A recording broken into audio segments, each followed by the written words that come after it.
क्या आपको पता है मुझे रोज़ सुबह 6 बजे उठना पड़ता है। हमें स्कूल पैदल जाना पड़ता है। मम्मी को रोज़ खाना बनाना पड़ता है।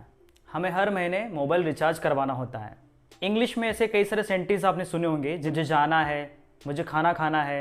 So for speaking this kind of sentences in English we people use the modal verb have to, has to for present and some more sentences in past like मुझे बहुत मेहनत करनी पड़ी, मुझे साइकिल से स्कूल जाना पड़ता था, मुझे तुम्हारे लिए यहाँ आना पड़ा, मुझे इंग्लिश सीखने के लिए बहुत सारी किताबें पढ़नी पड़ी। आपने ऐसे सेंटेंसेस पास्ट में कई बार सुने होंगे। कुछ सेंटेंस फ्यूचर में भी बोले जाते हैं, जैसे कि मुझे वहाँ पर जाना होगा, आपको मेरी शादी में आना पड़ेगा, इस एग्ज़ाम में अच्छे मार्क्स लाने के लिए आपको बहुत सारी मेहनत करनी पड़ेगी या बहुत ज़्यादा मेहनत करनी होगी, उसे मेरे बर्थडे पार्टी में आना ही पड़ेगा। सो अल्टीमेटली किसी वाक्य के थ्रू हमें जब कोई मजबूरी या कंपल्शन दिखानी होती है या फिर ऐसे काम जो कि बहुत ज़रूरी हो जाते हैं, इनको इंग्लिश में बोलने के लिए हम यूज़ करते हैं have to, has to for present, had to for past and will have. Now let us understand how do we use have to in English. मुझे रोज़ स्कूल जाना पड़ता है। I have to go school daily. मुझे सुबह 5 बजे उठना पड़ता है। I have to get up at 5 AM in the morning.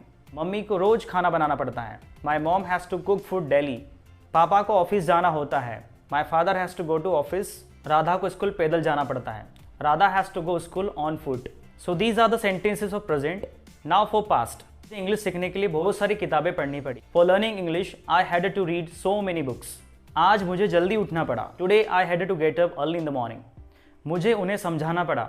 I had to make them understand. Some examples for future. आपको कल जल्दी आना होगा। You will have to come early tomorrow. मुझे जाना होगा। I will have to leave और I will have to go. IAS बनने के लिए आपको कड़ी मेहनत करनी होगी। To become IAS you will have to work hard.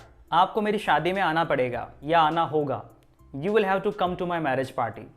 अच्छी इंग्लिश बोलने के लिए आपको रोज प्रैक्टिस करनी होगी। To speak English well you will have to practice a lot.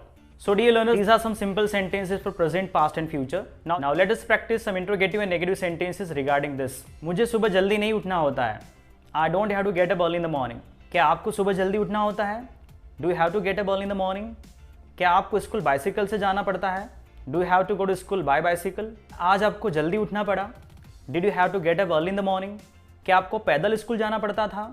Did you have to go to school on foot? क्या आपको स्कूल में इंग्लिश में बात करना होता है? Do you have to speak English at your school? कल हमें स्कूल नहीं आना पड़ेगा।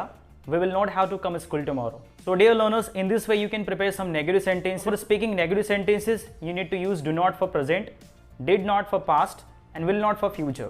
So I guess this chapter is clear with you people. If you still face some doubts, just write your doubt in the comment box and let me know what kind of doubts you are facing. For getting this kind of videos, get subscription today itself. Thank you so much for getting back here. I'm English Wala Pathshala signing out.